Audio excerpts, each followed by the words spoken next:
I have a lot of questions of my own, but I think what I'd like to do really, I think, is to throw it open first of all to the discussants, and then we'll pick up questions from the audience. I don't know who would like to pitch in first. Oh, I'm happy to. Please do. I mean, there's been an obvious, and actually not entirely conspiratorial coherence amongst the papers we've heard, which has taken us away from the conventional of talking about space, which has essentially been in those old kind of 70s, 60s editions, forms of attention to stage space, what the actors are doing, and what how they're moving proximity around the set. To thinking about the actual environment and what that's doing to your reading of the text as it unfolds on stage. And in particular, all the papers, one way or another, have been concerned in restoring the vertical axis to tragic performance and tragic meaning making.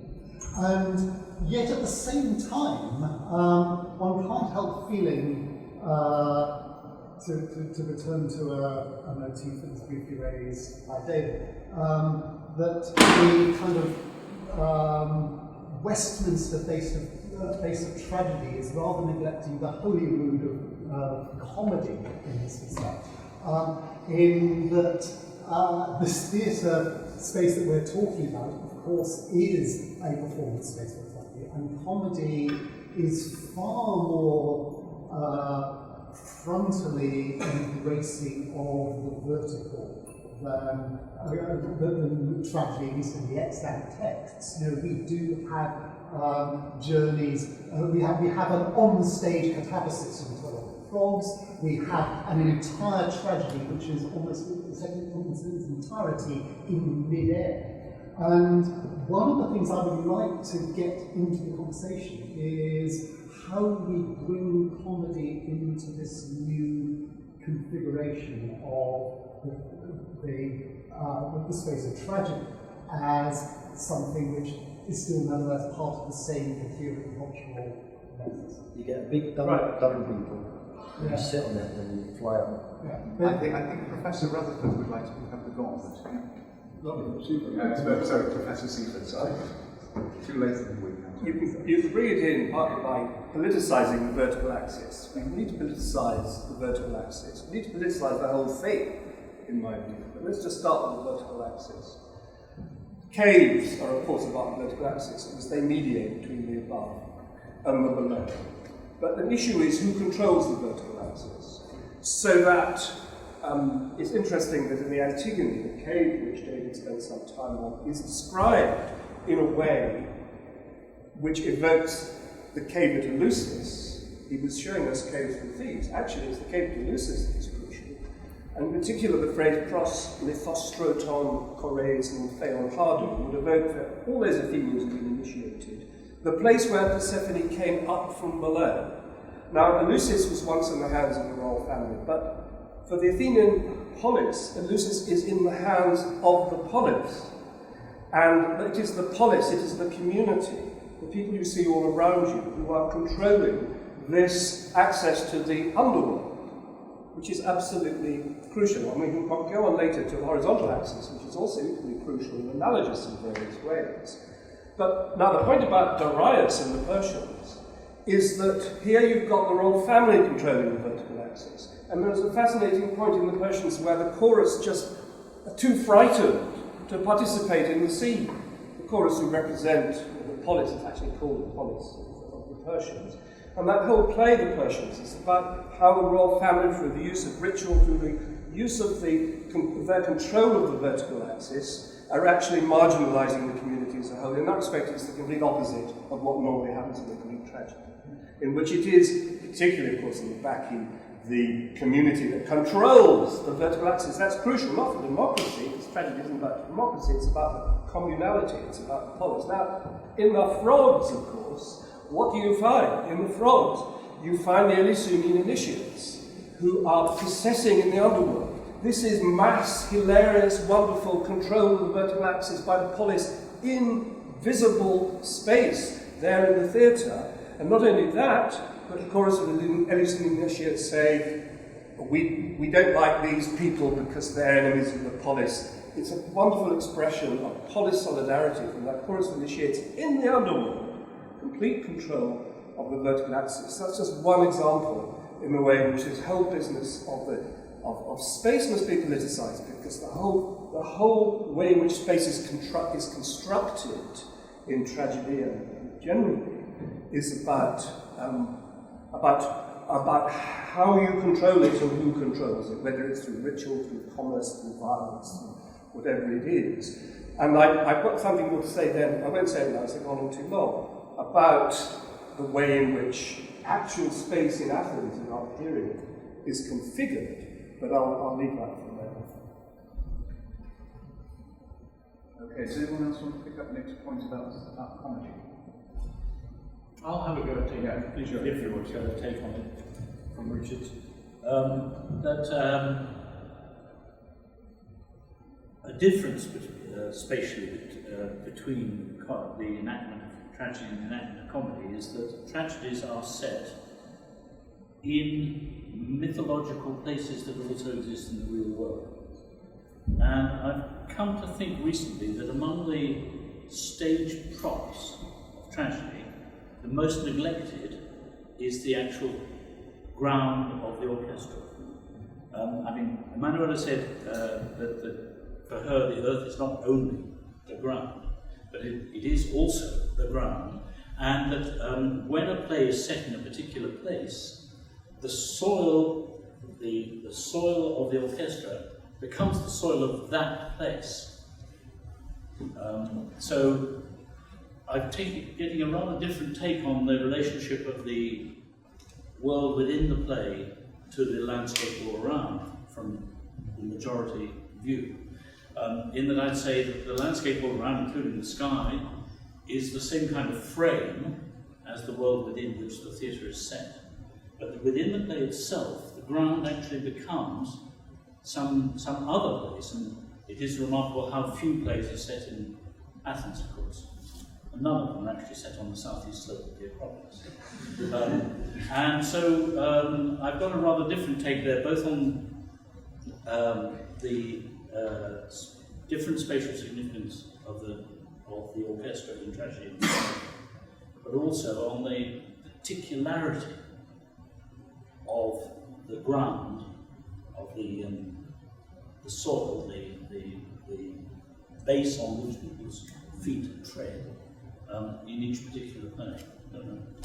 Just one brief take on Nick's remark and the comedy and the vertical axis. But if the Lenaya was genuinely performed, and why shouldn't it have been down in the marshes, then actually comedy is lower down the hill in vertical space, more in relation to getting down there, and whether that fits into your model.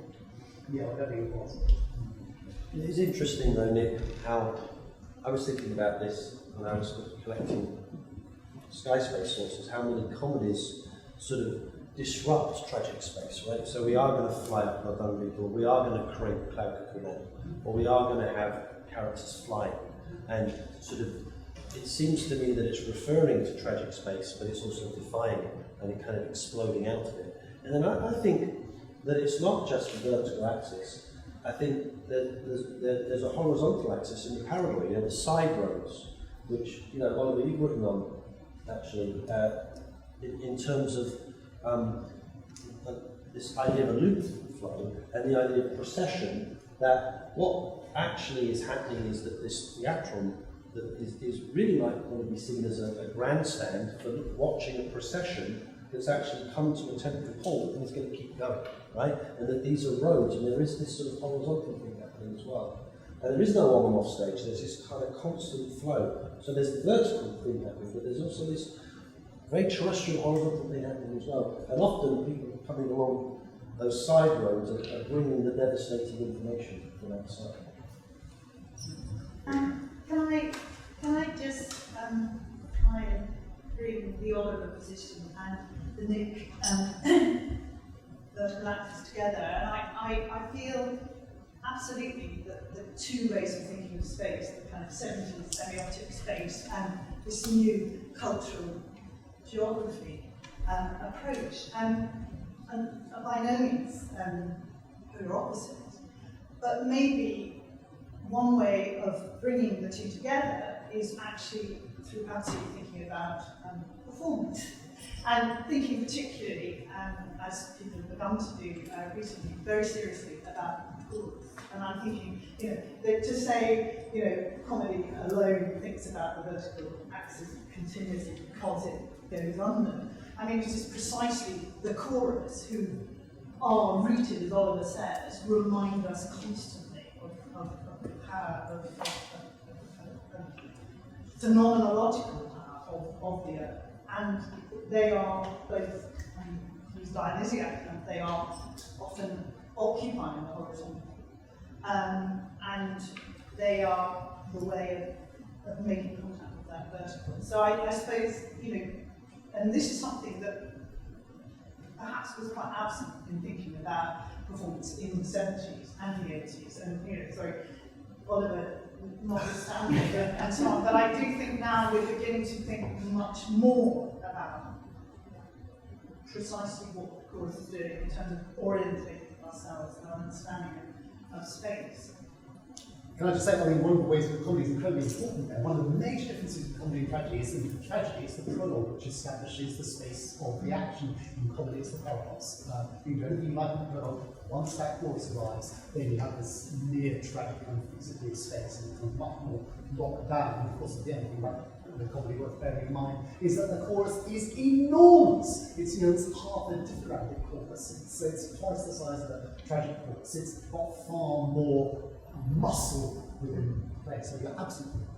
Could I say I was horrifically negligent of the chorus in my in the work that I did God knows how many years ago. But I suppose one has to drag it around like a chain behind the Marley's ghost. But and one of the very important things is that they are, in tragedy at any rate, so heavily local. I mean that most choruses, of course not without exception, are very heavily the inhabitants of that particular place, and very often sing material in praise of the place which they belong to. Well, they're quite often not as well. Like the backing in the I'd say there's some in the choruses. melodies. Yes. No, they're not always by any means, but they are usually. But they manage to do precisely what we're looking for, which is they root and they extend it. They alone do both. The messenger extends it, but doesn't really establish it. It's always, to use the kind of semiotic term, it's the diegetic the messenger does. But the point about the chorus is they, as everyone says, they can do both. They are both rooted and liminal and have this ability that you were saying, occupying other world. Rush readers. Just thinking. I'm just trying to think aloud about these issues that have been raised about the chorus and the horizontal access. It is extraordinary, isn't it? I mean, as Rush was saying, how so many different places are evoked. And going back to my earlier theme about control, there you are in Athens, and roughly speaking, there's the horizontal access, and there's horizontal access, and there's the vertical access. And you want to control both of them, but you want to control both of them as a community. And so if you take, for example, the Eumenides, what you have, and this is stressed in the Eumenides, is the Furies flying around all over the world. There's one point at which it's really rather curious. They're just flying around all over the world. But they end up in a cave, the object of cult. That is a perfect way of controlling what is otherwise a force which is sort of everywhere and is uncontrollable. So you have the movement from the unlimited to the uncontrollable in the horizontal axis and the vertical axis, because they're also comic, to a cave. And the point here is that can act as a kind of paradigm or example of something that's going on in a lot of tragedies. That just as below the earth is full of anxiety for you, and you have to control it, preferably as a community rather than as a family, So out there, beyond what you can see, is full of anxiety for you, and you have to control that too. And particularly in the context of the Athenian Empire, in the context of commerce, in the context of all sorts of enemies out there. So what tragedy does, characteristically, is to limit the unlimited. It does it temporarily, because you bring to an end a cycle of violence, for example, in Eurystheia, and you do it spatially by starting off somewhere out there in the wild, whether it's Asia or the furies flying all over the world, whatever it is.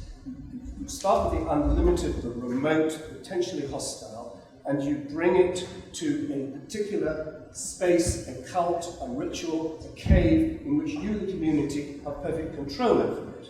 So there's a central antithesis between the unlimited and the certain on the one hand, and the linear and the fixed, the limited on the other hand, both temporally and, it seems to me, spatially. And as Oliver says, it's remarkable how few of these places are Athens. What you also do, and I think I've got a feeling it's sort of part of the same process of control, you bring Thebes into Athens, you bring Argos into Athens. That is almost the end point, the perfect control in which your enemy or potential enemy cities are brought in this process of control, domestication, ritualization. Now, remember also that these processions that come into the theatre of Dionysus, the Dionysiac processions, they're bringing Dionysus not just into the theatre, but actually from Thebes or even from Asia. So processions quite frequently imply this movement from out there somewhere in the wild we can't control to our streets, which we can control, and our shrine or our cave, which we can control better than anything else. And that's the sort of broad context in which one has to see both the horizontal and the vertical axis, it seems to me.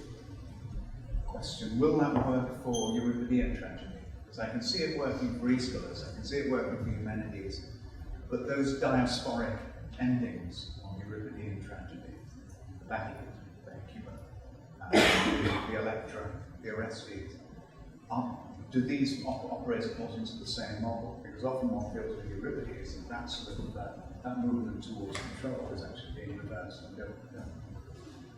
Well, I mean, to be quite clearly, no single generalization is applicable to every tragedy. So it might not, but it's a significant number.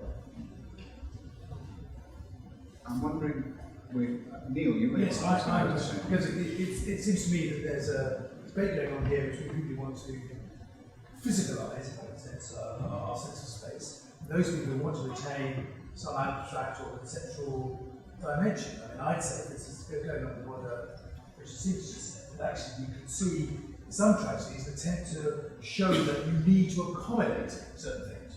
You need your what? Accommodate, to use a spatial metaphor. So you might argue that the Hippolytus, for instance, is a play about, you need to accommodate desire, otherwise you get pulled apart. In the back, you need to accommodate, being out of your head, otherwise you get pulled apart. Right? So you get a spatial sense. It's not to do with sky or land or earth, but it's to do with yourself, self's relation to city, and so on and so on. So I think we can still maintain, as it were, a conceptual abstract sense of space, or one to do with psychology or self or what have you. We don't have to, as it were, get rid of that in order to acknowledge what's being said otherwise tonight. And on the sky, by the way, in the back here, does not Pentheus see two suns? So it's also, it messes you up as well, right? If you look at the sky, you get Total spatial disorientation. right, like the pilots. Yes, Okay, right. Can I just pick up on the sky thing? Peter, I really like your talk as always. Well, the but is that one of the examples you use is when Cadmus gets Agave to look up at the sky, she becomes sober. Yes. She doesn't become ecstatic, just the opposite. So I think the sky offers an altered state from the state that you're in. I don't think the sky is one thing. I think that the sky is a place of contemplation. So whatever state you happen to be in, like going out there and contemplating, like the theory of forms, you can have an alternative reality. I think in that moment, that's our alternative reality. But the sky, what about the sky? It's that she looks at the sky, because the sky is homogeneous, it's no particular thing. She's fixated. Absolutely. She's fixated on the head in That's that right. particular She's situation. very She has to be brought out of that into this liminal I state. totally agree. And the significance of the sky, as indeed of the sea, is once again in its the fact that it is not limited. It is Yes. a large homogeneous space and has that kind of Absolutely. psychological Absolutely. function. Personal to extra-personal. Yeah, I agree. I have a comment relevant to you. Is that right? I would just like to ask a question, because I'm trying to work on this as well right now and not doing very well with it. And I mean, the thing I like the most to think about is the fact that we are all within a theater space. We have all agreed to imagine certain things, right? We have all agreed that there are 7 gates of Thebes that we can see. So when Pentheus says he sees twice that, we know he's out of his mind, even though none of us can see that either. But then when we're thinking about the interaction with the environment, and then things get really complicated, because what does it mean if you're having Lysistrata and it's in front of the Acropolis, but actually the Acropolis is behind you, or it's in your peripheral vision, so there's kind of these 2 competing Acropoli. And I love this thing with Salamis. This is really amazing, because what does it mean if you're actually looking out across the Salamis, or looking at the water outside Syracuse, right? That those are 2. And so it kind of goes to your expansion or evasion, because if you're actually seeing a mountain, but that's not necessarily the mountain that's being referred to, because maybe that paradox is the mountain, right? Or maybe the theatron is the mountain. How do all these kinds of conflicting stimuli actually work within us, and how in our own imagined space that we've agreed to as a community? Because what if I see a bird just at the moment that there's the bird ripping the hairs out, you know, and someone sitting next to me doesn't see it, but we're still in this space. And it's driving me nuts. Because I would say that these theatres are spaces of absolute possibility, right? Is that they're not fixed, right? They are liminal, and neurochemically you're actually being encouraged to explore, right? They're actually, like, to me, an inverse theoric space. So instead of going to another community and being a little bit disoriented, being with foreigners and seeing something foreign going back, you're coming within your own community, and the foreignness is being brought to you. And I actually think that's the strength of tragedy, that it is foreign and it's different, and there's these different alternatives being offered. And the open air, it's one element, it's not the entire thing. The open air allows literally those flights of fancy to happen. Actually, most spaces that are involved, most actual spaces that are involved in reality actually lie behind the audience, or behind the rock. You know, if you think about it, the theater of Dionysus. So, I mean, there must be something in a framework to be understood there. I think you're right. But sorry, David. David, you were going to say And so theatre always involves that double awareness, and the whole pleasure of theatre lies in that let's pretend feeling, the fact that it's not real is why you like it. But what I liked about Manuela's paper was the concretizing of metaphor.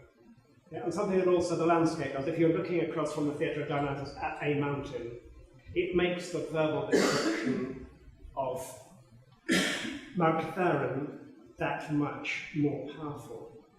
What I like about Peter's paper was really making one think about the sky as the counterbalance to the real earth that Oliver was talking about.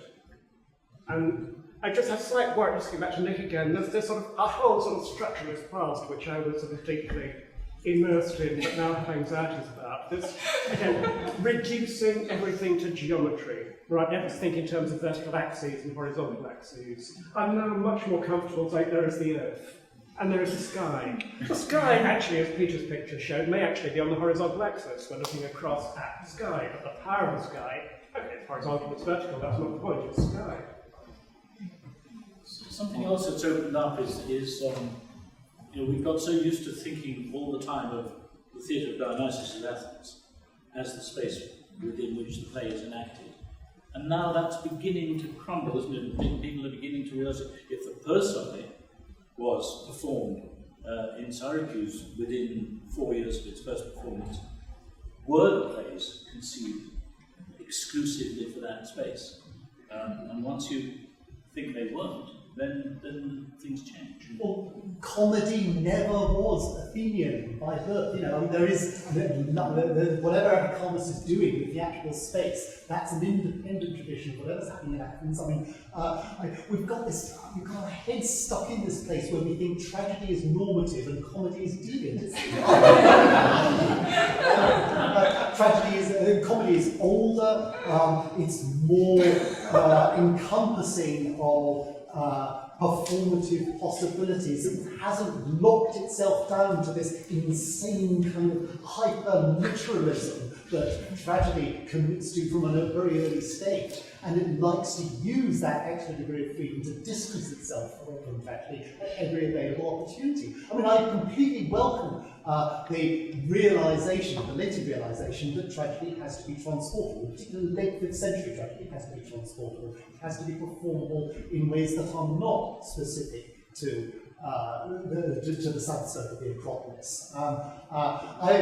It can't be insignificant that the one moment where we know a play completely lost it is that moment in the premiere of the Orestes where Hegelicus says "Ekumeton galautis au galein hoio," and the audience who are looking out to the sea to see whether it's windy or calm suddenly are brought into this peripersonal space that we're not supposed to look down to, and which is where Agave only looks down to after she's not only looked at the sky, but she's been taken through all these abstract thoughts like, who were you married to, can you remember his name, you know, and then finally you're allowed to look back down at the space immediately in front of you. And that, of course, is the moment when Euripides leaves Athens for good. He's not going to do that with Greece ever again. Ruth. I'm thinking of something different. I'm thinking of focus. Because when you sit on the top banks of the Theatre Dionysus and look down, you don't see human beings' shapes. I used to think that only the shadows would actually be human being shapes, but I've tried it and that's not true. And anyway, they move. But you don't see sort of a normal human being in an environment. And then you think of the Greek tragic vases and the proscenio arch and the opening door portrayed on them. And of course, there's no sky in their environment. And I love all that stuff about the sky.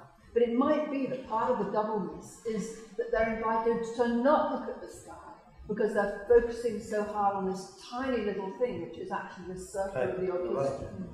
It's rather like the pilot style. I believe there's something called the pilot style or the fake horizon, or something like that. I can respond to that because... Yeah, can I go on? Oh, sure. And then I was thinking about that line of the Eumenides before they transform. And they say, "Est hopu to dainon, you." And that is, there is a space, there is a somewhere where the dainon is you. And that's both the outer sky and the environment and all the gods in it, because of course Zeus is the sky too. But it's also the place that the Iranians have risen from and also symbolized, which is the inner self. And that's what they're looking at, the open doors of this proscenium, of the schemagraphia and all that stuff. So I just think that there's something about this extraordinary double focus. Yes. Comedy as well as tragedy. And that you're actually, getting with environment and the inside of the individual. And actually that's how we look, right? Because if everybody does that, that's your foveal vision. And if you do that, now your peripheral vision is back. And, you know, Greek theatre is theatre where there's a chorus constantly in your peripheral coming into the foveal and out again. And actually that's how we view. And the other thing about looking at, this is why the mask's important, right? Because the mask does transmit in a way a human face doesn't, because your own cognition sees the expression of the mask. But I want to say, I put my hand on the table, I think the theatre space in the 5th century was no bigger than 5,000 seats. That's still a pretty big space, but a back row on a 5,000 seat theatre is not as far away as a back row at Epidaurus, and there is no evidence that there was ever theatrical performances produced. So I don't think it's that far seeing those actors, but I do think you're right. There is a bimodal way of viewing. That's how we look. And I think when we're forced to look in one way, that can become very, very actually oppressive. So thank you for that comment, because I do think we're constantly looking in both places. And that's, to me, one of the freedoms of the open air, is you don't have to always look exactly at that spot. You can look at the chorus, you can look at the space, you can look at hillsides, monuments. It's very dynamic and incredibly fluid and full of movement. Brilliant. You know, there's something called the flicker fusion rate. Every mammal has a different flicker fusion rate. And so every second we have, I can't remember what I was, about 50 something. You know, we take about 50, say, snapshots of what I'm looking at per second. Yes. And a dog will take many more. So a dog actually sees more reality than we do. That's right. That's right. And our television is based to our flicker fusion rate. So there must have been an extraordinary snapshot of both sky and our environment and whatever a human being was. That's beautiful, yeah. Thank you, Rose. Just to bring the conversation back to comedy, I'm a tragedy person, but I've been thinking a lot about comedy in these terms. I've been teaching it to undergraduates. I mean, I like what some of the things that are being said about comedy challenging our vertical axis and thinking about, sort of looking up and, whatever, Socrates in the sky, or, But the thing is, quite often, these comedies, Aristophanes tends to end inviting us to look back at a particular moment. I mean, I'm just thinking of sort of the Lysistrata, which obviously ends the Women of the Plethysmophoria, where we are always invited to think about the Acropolis, moving up to the Acropolis. But the end of those plays is basically we're focusing on a woman's body and dividing up particular parts of that body. Or say, for example, in The Clouds, which began up in the sky, basically, the very end, it's all about sort of the burning of this building. So I'm wondering, if comedy is in many ways, even though it's thinking sort of globally or challenging sort of our vertical axis, it's still nevertheless bringing our attention. You say no? Well, what happens in comedy, the basic plot of comedy is you capture something from an impossible space, you contain it, you own it, and then you release it. Or else, but you release it on your own terms. And that's basically the plot of all Aristotle's plays. So what happens at the end of those plays you mentioned is actually that the play then goes out into the community. That's the comedy. We zero in on a particular thing. Yeah, but then under the hero's control, we release it again. Well, it seems to me it's basically the complete opposite of tragedy. Yes. So, except, as Oliver's pointed out, not the opposite of the negative. But it is always in Athens, that's the thing. What about Dithyramb? I mean, one way of looking at the opposition is to say that tragedy makes you look at the earth and the sky, whereas comedy turns the gaze of the audience back onto the auditorium and their own community, and you can look at the binary that way. I suppose I see the idea of space as a much more fluid thing, and it's also, to me, about where you are as an audience member when you are in a place where the sky is open, and it affects how you receive. Because when you are placed in a room in the dark in a modern day theater, you completely have a different sense of your world. So the space affecting you in that way as a fluid thing, not something that you would just focus on at a given moment, but that there's the possibility of what it could do to you and how it makes you open to an experience. And then, of course, there's the whole idea of music. Where there are not big sections of viewing movement sequences where nobody was talking and you're just listening to music, is there the opportunity where you can go up into the sky and then be brought back in? Not in tragedy, I'd say. That tragedy does its very best to stop you going away. That's why you break the vision for a moment and trust the audience. Comedy's different because comedy is built in the fact that the actors can't be heard for most of the play because it's a form of marketing. And I don't think anyone's really talked about how you build audience reaction into the dynamics of comedy. It's just one of the weird things that nobody ever talks about. It's not spatial as such. I'm not quite sure I understand what you're saying, but I think I understood what you were saying. And I just did an opera the first time, and it was in a big hall, and the problem was this was a hall not designed for an opera. So the difficulty was you could just see too much, okay? This is indoor. So we did it almost all by follow spots, which is the oldest musical theater trick in the book, because that was the only way that we could get people to look at what we wanted them to look at. Now, whatever you say about comedy or tragedy in the ancient world, or whatever theater you want to go to, assuming it was outdoors, is what Peter's saying, the audience can look wherever the hell they want because they can. Their sun is there and they can see things, right? I mean, that's just it. Now, it may well be that the audience, and certainly the Tragedians were working like hell to get you to concentrate on what they were writing about, right? But as you pointed out, a bird might go by and it may seem relevant. Any number of things could happen. Or you could be encouraged by the playwright to look at something like the sky, right? Because they could say that. Also, you could be encouraged, even though you're stuck in Thebes, because that's what the ground is, to think about how Thebes is like Athens. Because there it is, out there. And it would be hard, I think, to go, no, that's Thebes, that's Athens. Now, maybe I could do that, but I don't know how often I could do it. So I'm with you about a kind of fluidity. And I mean, the masterful thing about it is the fluidity that we have lost by virtue of the fact that we work and write, as I just did in an opera, in an indoor theater, in which the whole aesthetics are different, I think. Yeah. But, I mean, yeah. It seems like two different experiences completely. Oh, I want to ask something that perhaps might bring comedy and tragedy together, which is the evocation of cultural space, which seems to definitely overlap with landscape. And I think this is what you were really pointing to quite clearly, Emanuela, that there are sort of places that might not necessarily come under the rubric of this topic, and yet they are places that are very rooted, particularly cult celebrations. You find this in tragedy, you find this in comedy. And is a kind of a delineation of cultural space something that is worth pursuing in this kind of project, or is it too airy-fairy and you want to talk more about actual physical geography? This is what you were thinking about particularly, I think. Well, in a sense, all space is cultural space, because all space is socially constructed. Even the mountains out there is cultural space. It's the place of Dionysus or the nymphs, or whatever it is. It's in with the sea and so on. But I mean, one changes subject slightly, but it does relate to it. It's really important for us, it seems to me, to abandon our conceptions of space when trying to understand ancient space. And we have a very odd kind of space in this country, in most capitalist countries, in which most built space is private space. I mean, that's incredible.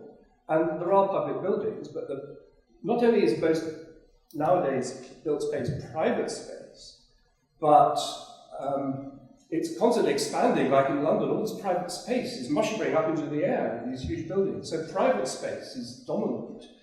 And we have no communal transformative activity in the way that ancient people did. What we do in private space is the public activity of shopping, individual acquisitiveness.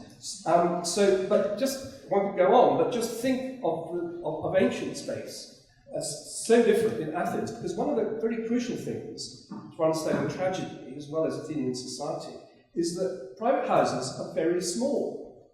I mean, we don't know much about the archaeology of private houses in civilization, but we do know that they are small, and public buildings are very large.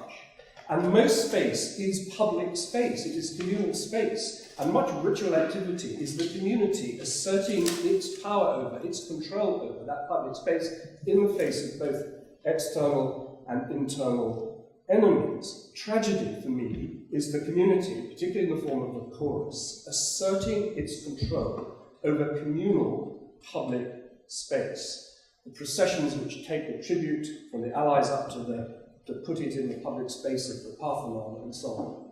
And it seems to me that this profoundly political feature of the space all around the theatre, that it is mainly public and it is a place for the community to assert its power through the ritual use of that space in processions, in dances and so on, is absolutely fundamental for understanding the role of space in tragedy.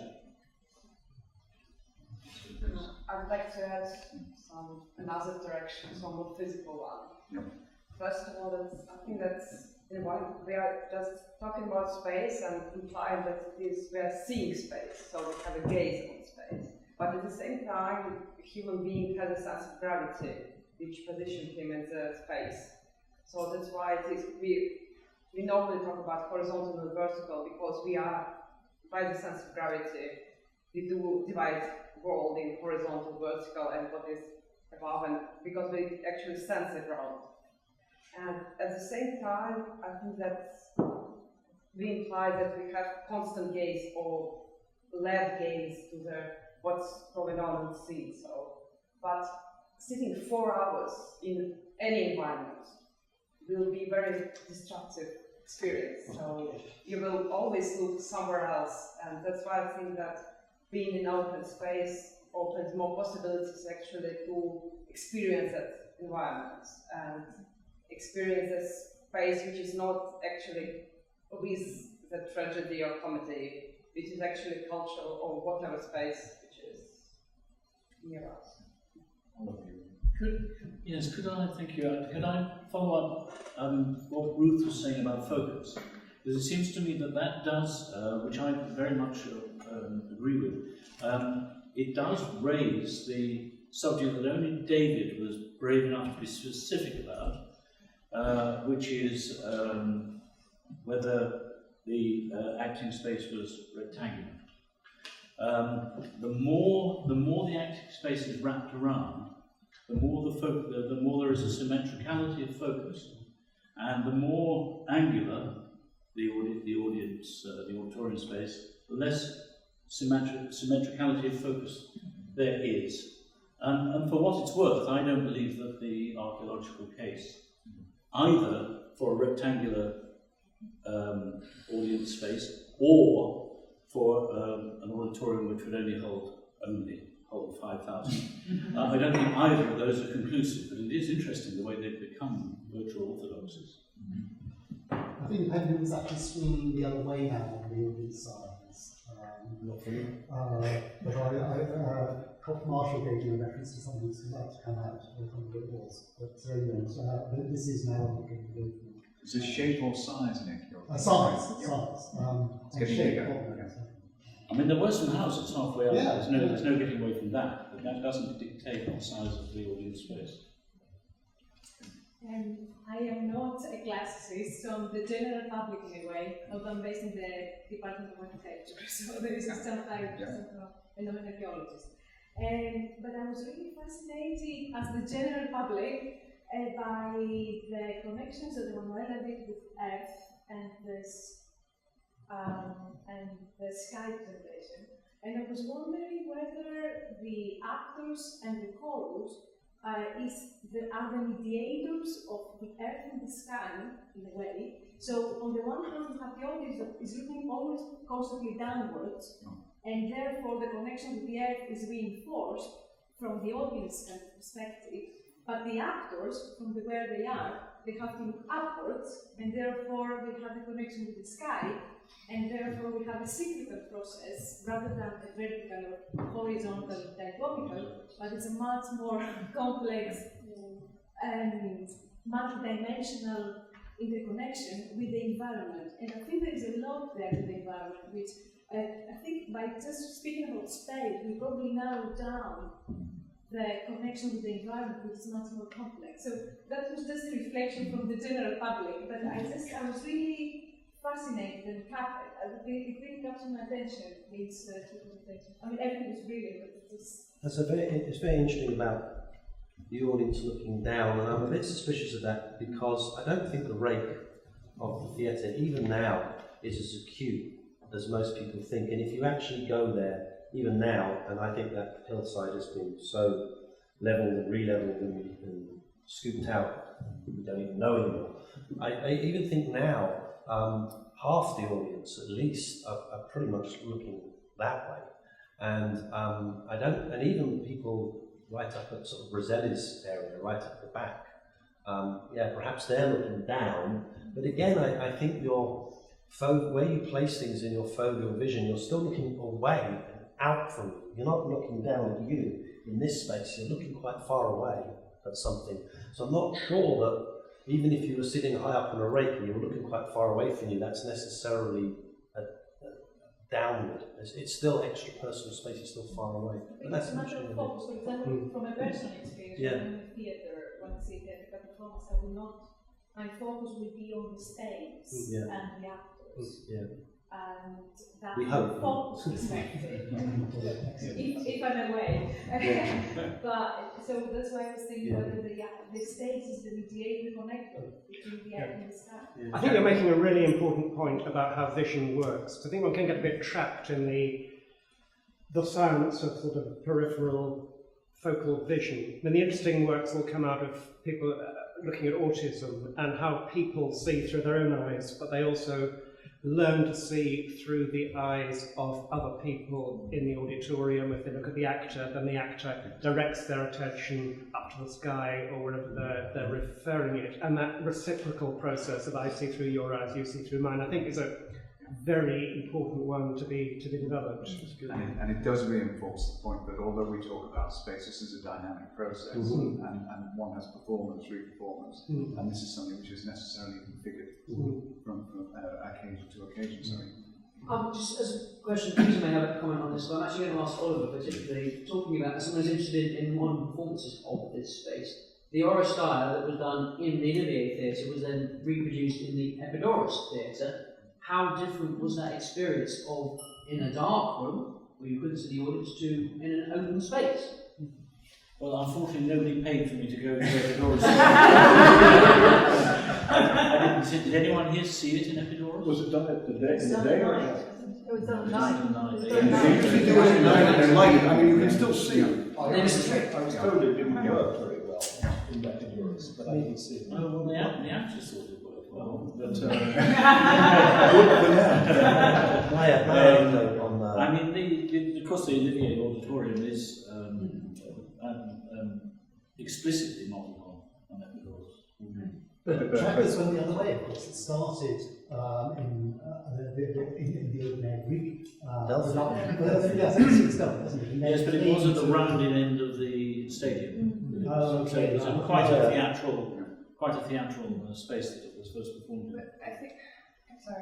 But I think that one of the things we have to, like when I just did a show in 3 different venues in 1 week, and I think that that's where the spatial orientation that you have in the minds of the actors is so crucial in connecting to the audience, because even though we're moving from space to space, and we're moving actually from a full daylight, wide open public hall to a really awful fluorescent light, wide open public hall to a proper kind of just black box space, that you have to have, it's the orientation of the actors, that they have it so clearly in their minds mapped out where everything is, that it doesn't really matter where the space moves after a while, because you've rehearsed it with them in their mind. I think there's 2 important issues.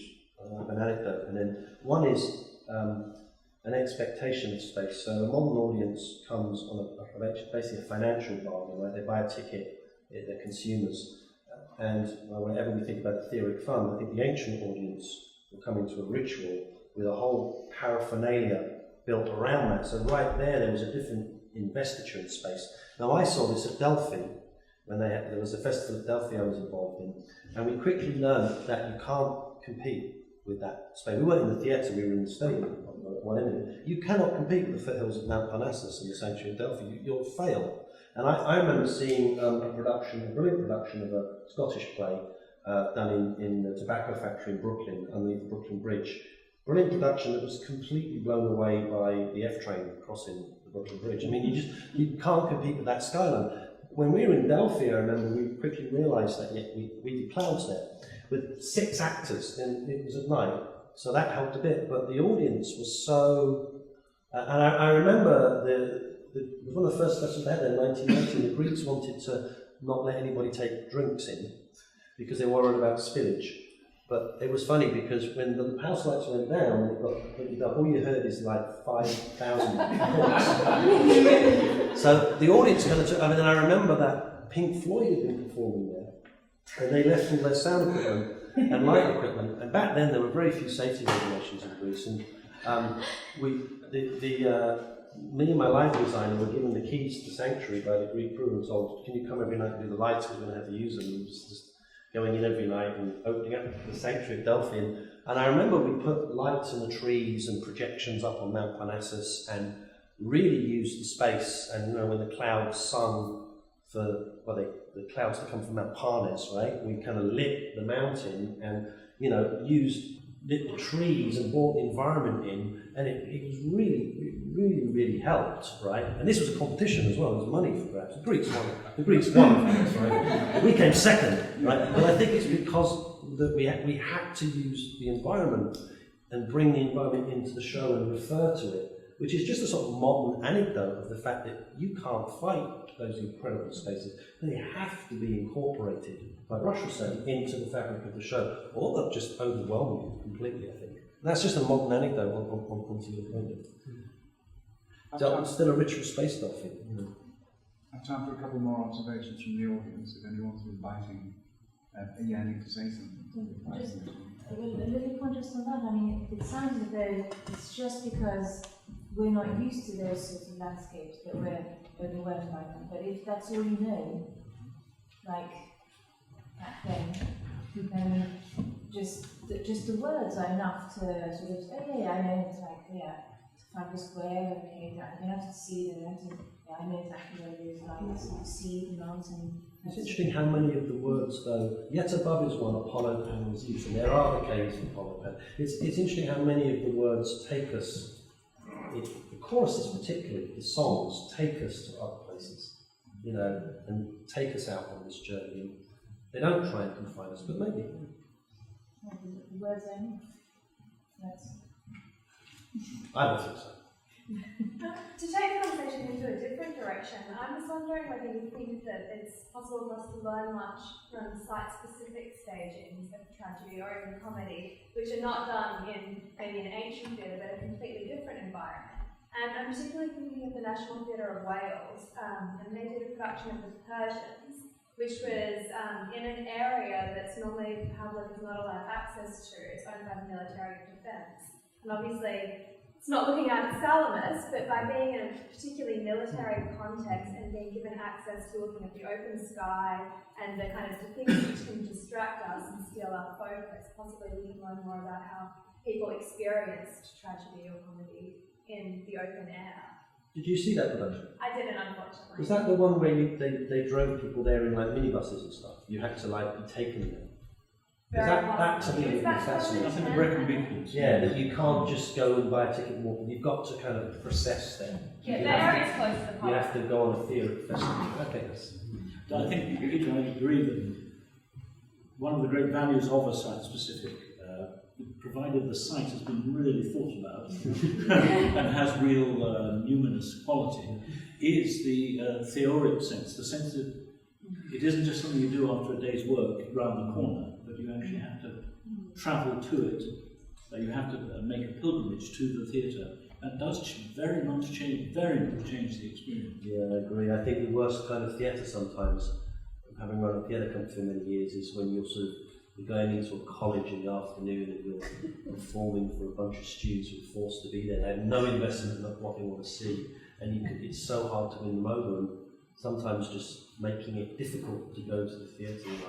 I think the Stratford Festival is a great example when Tyrone Guthrie set up the Stratford Festival and people lived in other people's houses in order to see Shakespeare done at Stratford in Ontario. There was this real sense of community and people coming together and this makeshift theatre in a tent, and I think that's often a big part of the experience of Communitas, right, to be Victor Turner for a second, or Richard Sheckler, to kind of come and arrive, and sometimes when I go see Broadway shows and you're on the street and then suddenly you're in the theatre and you're being yelled at by an usher and your tickets cost all this money and it's really disconcerting to then try and relax into this show. So yeah, site-specific stuff is...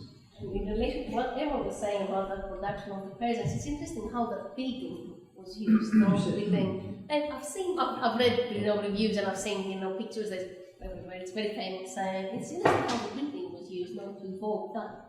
The family and the destruction and the downfall, and it's interesting how we are so keen to do away with the building in Aeschylus' Aspersions. So I mean, so much helps also us think again about these ancient texts that we've been used to thinking in a certain way. Could I just inject a sort of note of caution?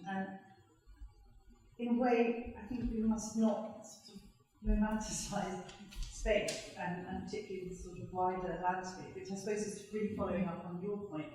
And maybe we need to think back, albeit in a very different space, to sort of what we know about sort of early modern and medieval theatre as well. That it's a viewing space but that viewing space also absolutely involves spectators viewing each other. And so what you say about going to Broadway, that grubbiness, I mean, presumably is as much part of the whole experience as well. And that's not to detract from the power of the play. So presumably you won precisely because you won your audience over. But I think that in some ways, I mean, I think this is your point, Chris, that it's a very, space is unbelievably fluid. The viewing experience is unbelievably fluid. And we must not forget that viewers' gaze wanders. In Covent Garden, they had gaslight, but I think it burnt down, they redid it. And they had spotlights for the first time for a performance of Valkyrie. And people were outraged because they had to look, so they went to the opera to look at everybody else. And they sometimes looked at the stage. Yeah. And they said there was a sort of piece in the Times that said, not only do we have to look at the stage, and we have to listen to Wagner, we have to do it in the dark.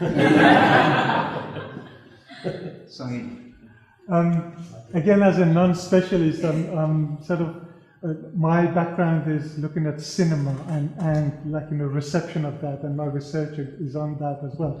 But when we don't have the evidence of the time, we certainly know that these are the spaces that these sort of plays were performed. Certainly, the authors were aware that this is the space that people are going to engage with their plays. So how that reflects in the writing of the play, in the text itself, I think tells us a lot more. So I'm interested because of knowing Manuela's work in terms of how it sort of shows itself in the text base. This is not a good answer to a really good question.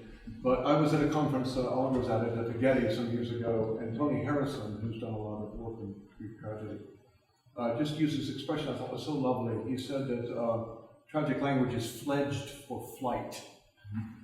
And I think what he meant, in some simple way, was that it was front-footed and not, the energy wasn't to draw you in, but to take the language out. Now, that may just be a poetic way of saying it, but I think that I'm much more interested in translations and language that tries to take the language out to you rather than to get you to come to it. And I'm not sure that I could prove that, but it just strikes me as a wonderful way to think about it. I think that's probably not a bad point on which to end. We have in fact used up all of our time. Of course, do feel free to chat among yourselves, argue, and in fact, if you can catch any of the panel, ask further questions. I would like, in summing up, firstly to draw your attention to the way the colloquium itself has used space very imaginatively. This is very handsome space in itself, but also I think the imagery took a great deal of preparation. I think it has added enormously to one's sense of occasion and of your partner language space.